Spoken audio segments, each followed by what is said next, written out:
আসসালামু আলাইকুম। আমি মোহাম্মদ রফুল ইসলাম, ক্যারিয়ার হ্যাবে আপনাদের স্বাগতম। আশা করতেছি আপনারা সবাই ভালো আছেন। আমরা আজকে মোবাইলের অনবোর্ডিং স্ক্রিন নিয়ে কথা বলবো এবং সেটা কিভাবে কাজ করে সেটাও আপনাদেরকে বলবো এবং ডিজাইনটা দেখাবো যে কিভাবে অনবোর্ডিং স্ক্রিন ডিজাইন করতে হয়। তো তার পূর্বে যদি আমরা একটু বলি যে অনবোর্ডিং স্ক্রিন জিনিসটা কি এবং কিভাবে কাজ করে। অনবোর্ডিং স্ক্রিনটা এমন একটা গুরুত্বপূর্ণ দিক বা প্রক্রিয়া যেটা ব্যবহারকারীকে গাইড করে এবং অ্যাপের সম্পর্কে একটা ধারণা দেয় যে অ্যাপটা কিভাবে কাজ করে। অ্যাজ এ ইউজার আমরা যখন কোনো অ্যাপ ইনস্টল করি আমাদের ফোনে এবং আমরা ওপেন করি, তখন আমাদের প্রথমে লোগোর একটা স্ক্রিন আসে, যেটা আমাদের প্রিভিয়াস ভিডিওতে আমরা আপনাদেরকে শো করেছি, স্প্ল্যাশ স্ক্রিন। তো দেন যেই পেজ গুলো আসে, অনেক অ্যাপের মধ্যে একটা বা দুইটা পেজ থাকে, অনেকগুলো অ্যাপের মধ্যে আপনার তিনটা পেজ থাকে বা চারটা পেজ থাকে, যে পেজ গুলাতে কিছু ইলাস্ট্রেশন বা ছবি থাকে, যেটা আপনাদেরকে শিখায় বা আমাদের যারা ইউজার আছে আমরা তাদেরকে শিখায় যে অ্যাপটা কিভাবে কাজ করে। এই অ্যাপটার মাধ্যমে কোম্পানি ওই স্ক্রিন গুলোর মাধ্যমে আর কি বেসিক্যালি যে কোম্পানির সাথে ব্যবহারকারীর একটা গুরুত্বপূর্ণ বা কৌশলগত যোগাযোগের ব্যবস্থা করে দেয় এবং ওই স্ক্রিন গুলোর মাধ্যমে অ্যাজ এ ইউজার একটা ইতিবাচক অভিজ্ঞতা অর্জন করা যায় ওই স্ক্রিন গুলোর মাধ্যমে। আর সেই স্ক্রিন গুলোই হচ্ছে অনবোর্ডিং স্ক্রিন। তো চলুন আমরা শুরু করি। আমরা এক্সডি তে চলে যাই, এক্সডি ওপেন করে নিলাম। এটা হচ্ছে আমাদের প্রিভিয়াস যে আমরা স্প্ল্যাশ স্ক্রিনটা ডিজাইন করেছিলাম সেটা, এটাকে আমরা সাইডে রাখতেছি। তো এটাকে ডিপেন্ড করে আমরা আমাদের নেক্সট অনবোর্ডিং পেজ গুলো ডিজাইন করব। তো আমরা এখানে নামটা লিখি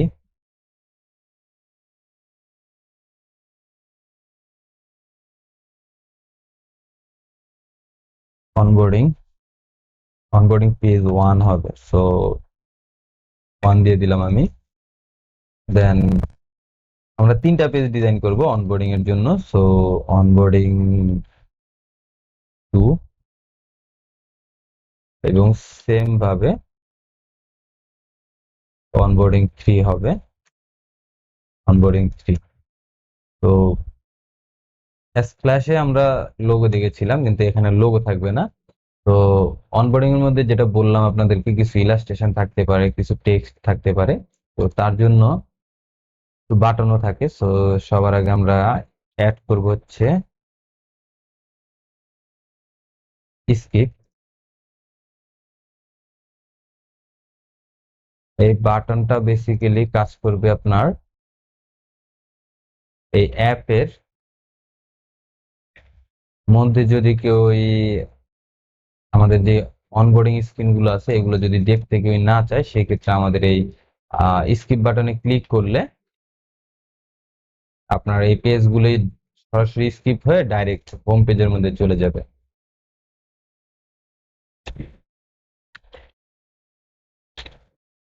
আমরা 20-20 করে স্পেসিং রাখতেছি উপরে এবং নিচে। তো স্ক্রিপ্টটাকে অ্যাড করলাম এখানে। আমাদের টেক্সটের সাইজটা খুবই ছোট হয়ে গেছে। সো টেক্সটের সাইজটা একটু বড় করি, তারপর আমরা এটাকে অ্যাড করি। খুব বেশি ছোট হয়ে গেছিল আসলে।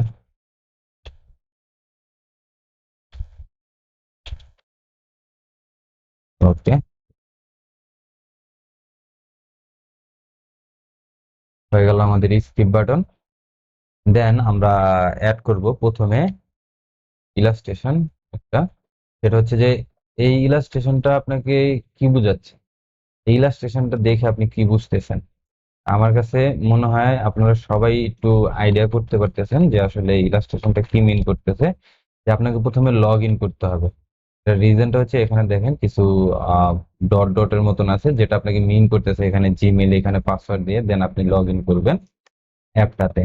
তো তার জন্য এখানে আমার একটু স্পেসের দরকার আছে, আমি এখানে টেক্সট অ্যাড করব। তো টেক্সট আমি আগেই কালেক্ট করে রেখেছি, বেসিক্যালি নর্মাল একটা প্যারাগ্রাফ ইউজ করেছি, দেন এটা হেডার ইউজ করেছি।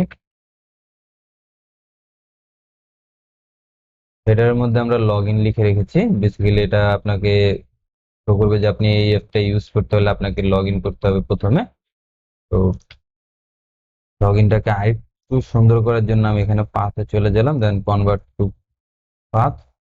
লগ ইনটাকে আমরা গ্রেডিয়েন্ট করে দিলাম এবং এটাকে আমরা ইয়েলিশ রাখতেছি, বাট একটু অপাসিটিটা কমিয়ে 80%।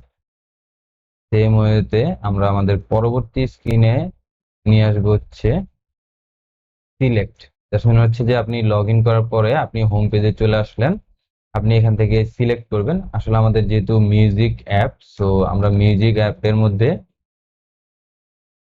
আমরা গান শুনবো। সো গান শুনতে হলে আপনাকে গানটা সিলেক্ট করতে হবে, দেন গানটা প্লে হবে। তো তার জন্য আমরা এই ইলাস্ট্রেশনটা ইউজ করতেছি। এবং থার্ড যে ইলাস্ট্রেশনটা আমরা ইউজ করতেছি সেটা হচ্ছে আমাদের এনজয়। আপনি গানটা প্লে করে দেন, আপনি হেডফোন ইউজ করে আপনি গানটা এনজয় করতে পারেন। তো দেন আমাদের নেক্সট সিলেক্ট যে পেজটা আছে সেটাতে যে আমরা টেক্সট অ্যাড করবো, সেই টেক্সটটা আমরা নিয়ে আসি এই যে এখানে সিলেক্ট টেক্সটটা নিয়ে আসি। এই টেক্সটটাতে আমরা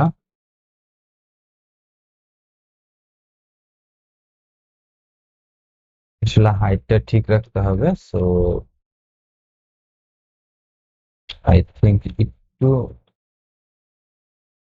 হলো, এখানে আছে আপনার 18, হলো, অত প্রবলেম নেই। সো সেম ওয়েতে আমরা এটাকে পাথে চলে যাব, কনভার্ট পাথ করব, দেন আমরা এটাকে কালার করে দিব গ্রেডিয়েন্ট 28। এই জন্যই প্রবলেমটা হচ্ছে। আমরা প্রথমে এটাকে সিলেক্ট করব, দেন হয়ে গেল এটা এবং এটা, এটাকে আমরা সেম করে নিই 18.2 আর এটা 18.6। সেম ভাবে আমরা এটাকে ইয়েলোর মধ্যে রাখবো এবং অপাসিটিটা 80 করে দেব। অপাসিটিটা 80 করে দিলাম। আর এনজয় আমাদের থার্ড এবং লাস্ট অনবোর্ডিং পেজ যেটা আমরা ডিজাইন করব, সেম ওয়েতে আমরা এটাকে পাথে চলে যাব, অবজেক্ট, এবং দেন পাথে চলে যাব, কনভার্ট পাথ এবং গ্রেডিয়েন্টটা ইউজ করব। ইউজ করার পর হয়ে গেল আমাদের অনবোর্ডিং স্ক্রিন গুলো ডিজাইন করা। বাট একটু কাজ বাকি আছে, সেটা হচ্ছে যে আমাদের এটার টেক্সটের কালারটা চেঞ্জ করে নেই। সো এটা একটু চেঞ্জ করে দিব 80%।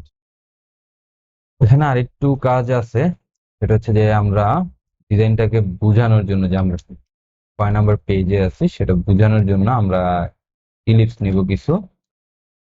আমি একটা ইলিপস নিয়ে নিলাম এখানে, দেন এটাতে 15% করে, 15 পিক্সেল নট পার্সেন্ট, 15 পিক্সেল করে ডিস্টেন্স রেখে আমি ডিজাইনটা নিচ্ছি। এটা আমার কালার থাকবে গ্রেডিয়েন্ট, এই দুইটা কালার থাকবে ইয়েলো বা ডিপ, একদম deep 20%। This is good. But একটা জিনিস, এটা একটু বড় হয়ে গেছে, সো আমি এটাকে একটু ছোট করে নিচ্ছি। দেন এটাকে আমি সেন্টার অ্যালাইন করব।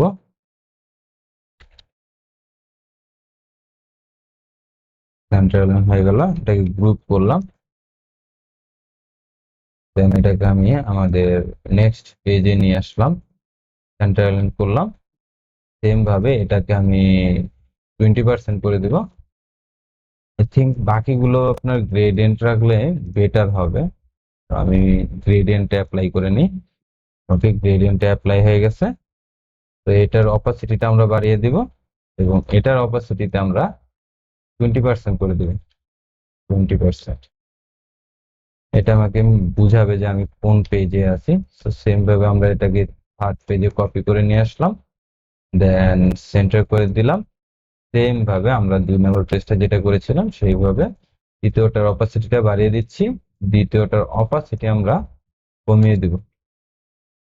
এবং এখানে 3য় নম্বর পেজে আমরা একটা বাটন তৈরি করব। বাটনটা হবে হাইট, হাইট হবে 60 এবং ওয়াইট হবে 240, উইড আর কি, উইড হবে 240 এবং আমরা কার্ভ করে দিব বাটনটা। আমরা এটাকে সেন্টার অ্যালাইন করি, সেন্টার অ্যালাইন হয়ে গেছে। আমরা বাটনটাকে গ্রেডিয়েন্ট কালার করলাম, দেন এটা কন্ট্রোল ডি করলাম। নিচেরটাকে আমরা এটাকে আমরা নিচে পাঠাবো। পূর্বে এটাকে উপরে নিয়ে আসলাম। দুইটা শেপেরই স্ট্রোক আমরা রিমুভ করে দিব। আর এটাতে আমরা ব্লার করে দিব, not background blur, object blur. এবং অবজেক্ট ব্লারটা একটু বেশি হয়ে গেছে, তো উপর থেকে আমরা একটু কমিয়ে দিচ্ছি।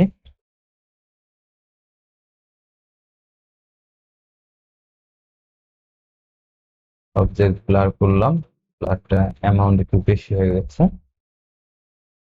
দেখেন শেপটা কিন্তু আসলে এরকম, তো অ্যামাউন্টটা বাড়ালে আপনার ব্লারটা বাড়বে, অ্যামাউন্টের ব্লারটা বাড়ালে আপনার লাইটটা একটু বাড়বে ধীরে ধীরে, এবং কমালে এটা পূর্ণ শেপে চলে আসবে যদি 0 করে দেন। আমি একটু বাড়িয়ে দিই, আই থিঙ্ক 30 বেস্ট ছিল।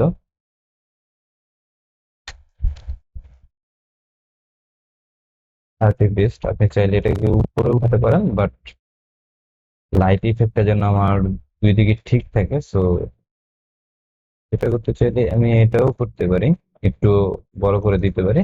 তো এখানে আমাদের লাইট ইফেক্টটা চলে আসছে। এখানে আমি টেক্সট অ্যাড করব, সেটা টেক্সট হবে, আমরা টেক্সট অ্যাড করে নিলাম, স্টার্ট। এখন আমাদের এই অনবোর্ডিং পেজটা তৈরি হয়ে গেছে সম্পূর্ণভাবে।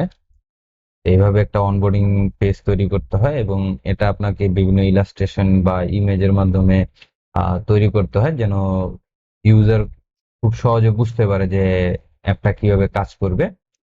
তো আশা করতেছি আমাদের ভিডিওটি ভালো লেগেছে। ভালো লেগে থাকলে অবশ্যই আমাদের ভিডিওগুলো লাইক, কমেন্ট, শেয়ার করতে ভুলবেন না, এবং আমাদের চ্যানেলটি সাবস্ক্রাইব করতে ভুলবেন না।